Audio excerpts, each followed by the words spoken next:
Good morning. आज अपना topic है बॉडी सिस्टम यानी मानव शरीर के तंत्र। सबसे पहले है पाचन तंत्र। मानव पाचन तंत्र एक जटिल प्रक्रिया है जिसमें बड़े जैविक तत्वों को छोटे कणों में तोड़ा जाता है, जिसका प्रयोग शरीर ईंधन के तौर पर करता है। पोषक तत्वों को छोटे कणों में तोड़ने के लिए मुंह, पेट, आंतों और जिगर में उपस्थित विशेष कोशिकाएं से निकलने वाले कई एंजाइमों के समय की आवश्यकता होती है। मानव पाचन तंत्र के विभिन्न अंगों का क्रम इस प्रकार है: मुंह, ग्रासन नली यानी भोजन नली; पेट, छोटी आंत और बड़ी आंत। मानव पाचन तंत्र से जुड़ी ग्रंथियों में लार ग्रंथि, यकृत और अग्नाशय होता है। पाचन प्रक्रिया में एंजाइम महत्वपूर्ण भूमिका निभाते हैं और पाचन की क्रिया मुंह में शुरू होती है, एक छोटी आंत में समाप्त होती है। बड़ी आंत में किसी प्रकार का पाचन कार्य नहीं होता। जो बड़ी आंतें होती है उसमें कोई पाचन का कार्य नहीं होता, वो पाचन क्रिया नहीं कर सकता और छोटी आंत में समाप्त हो जाता है। इसमें उपस्थित जीवाणु विटामिन बी और विटामिन के का उत्पादन करते हैं। जैसे कि बड़ी आंत और छोटी आंत पाचन तंत्र में विटामिन बी और विटामिन के का उत्पादन करते हैं। फिर दूसरा है श्वसन तंत्र। भोजन से ऊर्जा निर्गमन करने की प्रक्रिया श्वसन कहलाती है। इसके अंतर्गत कोशिका में ऑक्सीजन ग्रहण करना, उसे ऑक्सीजन का इस्तेमाल भोजन को जलाकर ऊर्जा प्राप्त करने में करना और फिर शरीर से अपशिष्ट पदार्थ कार्बन डाइऑक्साइड और पानी को बाहर निकालने में शामिल करते हैं। जैसे अपन पाचन तंत्र करते उसी कारण ये भोजन को निर्गमन करता है, उसमें ऑक्सीजन ग्रहण करता है। इसमें ये होता है कि भोजन को जलाकर ऊर्जा प्राप्त करता है और फिर शरीर में कार्बन डाइऑक्साइड को बाहर छोड़ता है, पानी को बाहर निकालना में शामिल कर देता है। भोजन plus oxygen plus carbon dioxide plus पानी प्लस ऊर्जा। श्वसन प्रक्रिया में ऊर्जा का निर्गमन शरीर की कोशिका के भीतर होता है। इसके अलावा जीवन के लिए सबसे अनिवार्य है, क्योंकि ये जीवों को जीवित रखने के लिए अनिवार्य सभी प्रक्रिया को करने में के लिए ऊर्जा मुहैया कराता है। इसमें बाहरी श्वसन होता है और एक आंतरिक श्वसन होता है। दो भाग होते हैं। बाहरी श्वसन फेफड़ों और रक्त में गैसों CO2 और O2 के आदान प्रदान की प्रक्रिया करता है। और आंतरिक श्वसन होता है। आंतरिक श्वसन रक्त और कोशिका के बीच गैसों के आदान प्रदान की प्रक्रिया करता है। बाहरी श्वसन के दौरान ऑक्सीजन रक्त में जाता है और CO2 रक्त से बाहर निकलता है। बाहरी श्वसन में तो ऑक्सीजन होती है वो रक्त के अंदर जाती है और CO2 होती है वो बाहर निकलती है। और आंतरिक श्वसन के दौरान रक्त द्वारा ले जाया जाना वाली ऑक्सीजन ऊतकों में जाता है और ऊतकों से CO2 बाहर निकलता है। जैसे कि बाहरी श्वसन में तो ऑक्सीजन में रक्त जाता है और आंतरिक श्वसन में ऊतकों में ऑक्सीजन जाती है और ऊतकों से CO2 बाहर निकलती है और बाहरी श्वसन में CO2 रक्त के से बाहर निकलती है। यह श्वसन का पहला चरण होता है। श्वास लेने में सबसे पहला चरण होता है बाहरी श्वसन और आंतरिक श्वसन होता है वो दूसरा चरण होता है। इसमें दो चरणों में सांस लेना और सांस छोड़ना होता है। बाहरी श्वसन में एक तो सांस लेते हैं और दूसरा सांस छोड़ते हैं। इसमें कोई उपचरण नहीं होता। आंतरिक श्वसन में कोई उपचरण नहीं। इसकी प्रक्रिया में रक्त में ऑक्सीजन बाहरी स्रोतों हवा पानी से पहुँचाता है। इस प्रक्रिया में ऊतक रक्त से ऑक्सीजन अवशोषित करता है। इस प्रक्रिया में कार्बन डाइऑक्साइड ऊतकों से निकलकर शरीर से बाहर चला जाता है। और आंतरिक श्वसन में इस प्रक्रिया में कार्बन डाइऑक्साइड ऊतकों से निकलकर रक्त में चला जाता है। श्वसन की प्रक्रिया में शामिल शरीर में वायु लेना और बाहर निकालना, ऊर्जा पैदा करने के लिए वायु से ऑक्सीजन का अवशोषण, कार्बन डाइऑक्साइड का निरासन, जो इस प्रक्रिया में उत्पादन के रूप में निकलता है। 12 वर्ष से अधिक उम्र के बच्चों और व्यक्ति में श्वसन की सामान्य दर प्रति मिनट 14 से 18 श्वास होती है। जो 12 साल के बच्चे इनको श्वास लेने की प्रक्रिया होती है वो 14 से 18 प्रति मिनट होती है। निःश्वसन हवा को भीतर की ओर खींचना, जिसके कारण वक्ष गुहा के आयतन में वृद्धि होती है। उच्च श्वसन हवा को बाहर निकलना, जिसके कारण वक्ष गुहा के आयतन में कमी आती है। फिर श्वसन के प्रकार। श्वसन के दो प्रकार, एक वायवीय या ऑक्सीजन श्वसन, एक अवायवीय अनाऑक्सीजन श्वसन। वायवीय श्वसन में ऑक्सीजन की आवश्यकता होती है और अवायवीय श्वसन की प्रक्रिया ऑक्सीजन की अनुपस्थिति में होती है। जैसे ऑक्सीजन श्वसन वायवीय श्वसन उसमें तो ऑक्सीजन की आवश्यकता होती है, अवायवीय में ऑक्सीजन की नहीं आवश्यकता होती है। अधिकांश पादप और एवं जंतु कोशिका में वायवीय श्वसन की प्रक्रिया होती है।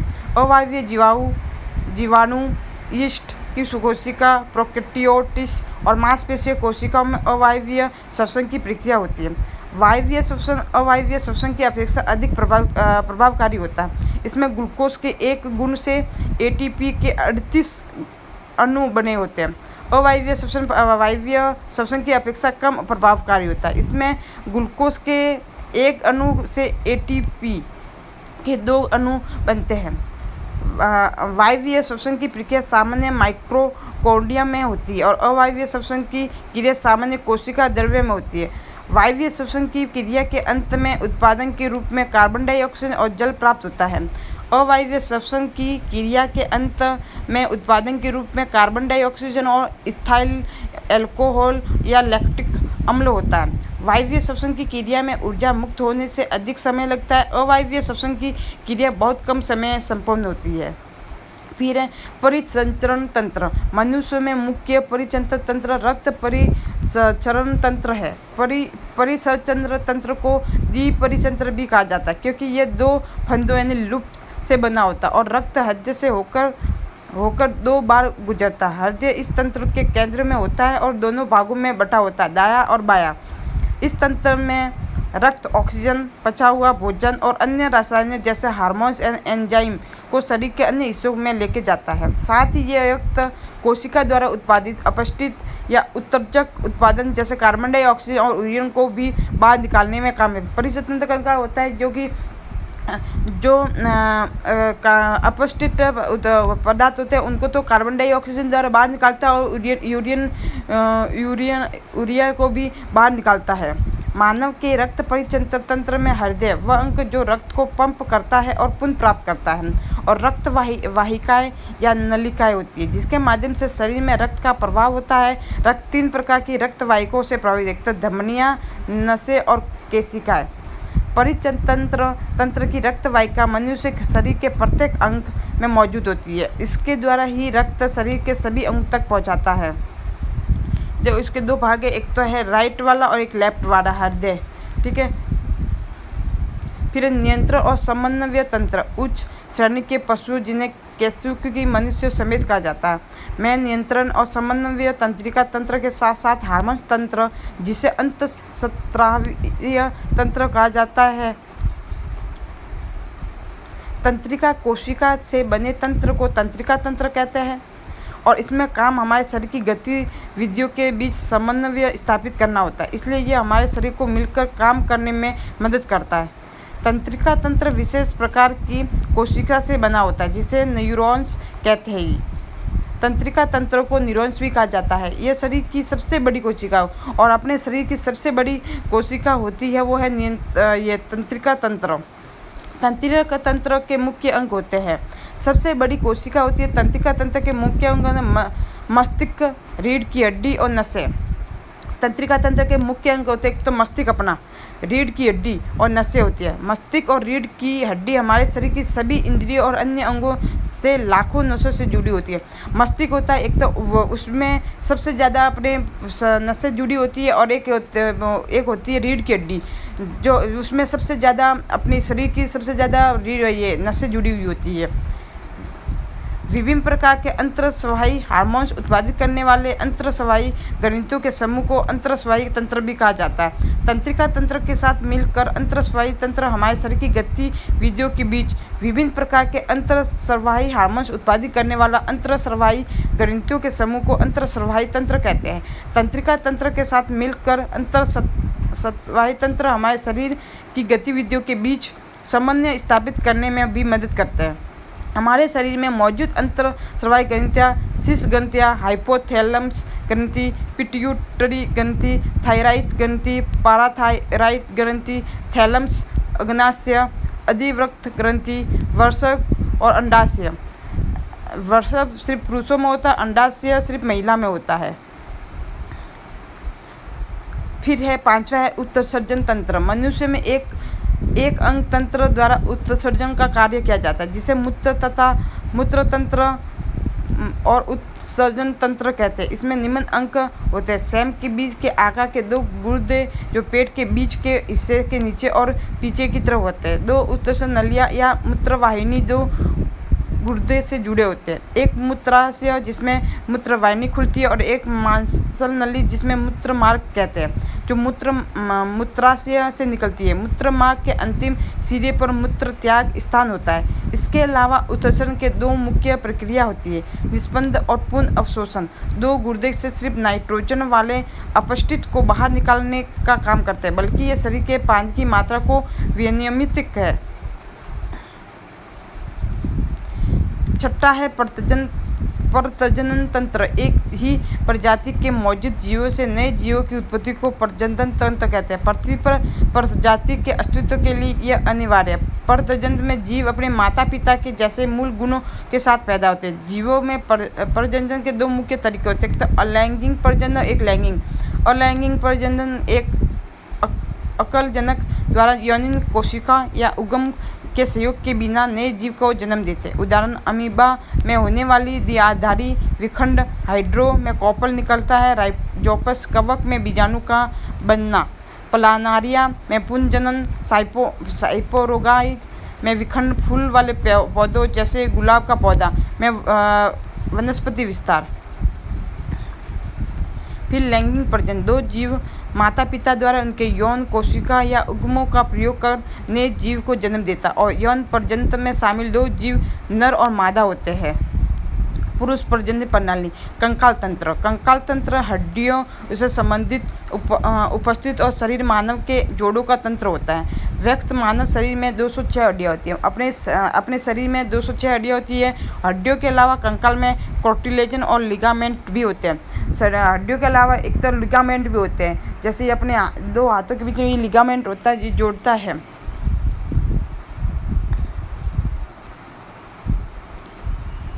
कार्टिलेज संग संयोजक ऊतक होते हैं जो प्रोटीन फाइबर से बने होते हैं और जोड़ों पर हड्डियों की गतिशीलता के लिए चिकनी सतह मुहैया कराते हैं। लिगामेंट रेशेदार संयोजक ऊतक का बैंड है जो हड्डियाँ एक साथ जोड़ रखता है और उसके स्थान पर उसके बनाए रखता है। हालांकि जोड़ मानव कंकाल का महत्वपूर्ण घटक है क्योंकि यह मानव कंकाल को गतिशील कर देता है।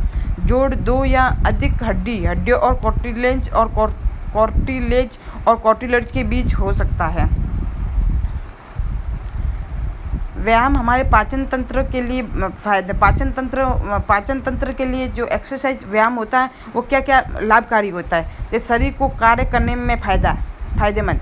हमें जो भी खाते हैं उससे हम सभी पोषक तत्व मिल जाते हैं जिसमें हमारे शरीर को ऊर्जा मिलती है। अगर हमारे शरीर को ऊर्जा मिलती है तो हम सही से काम कर पाते हैं। अगर हमारा खाया हुआ खाना नहीं पचेगा तो हमारे पोषक तत्व नहीं मिल पाएंगे, यानी जो भी हम खाते हैं उसका पचना बहुत आवश्यक है। व्यायाम करने से हमारी पाचन क्रिया दुरुस्त रहती है जिससे हमारे शरीर से कार्य करता है।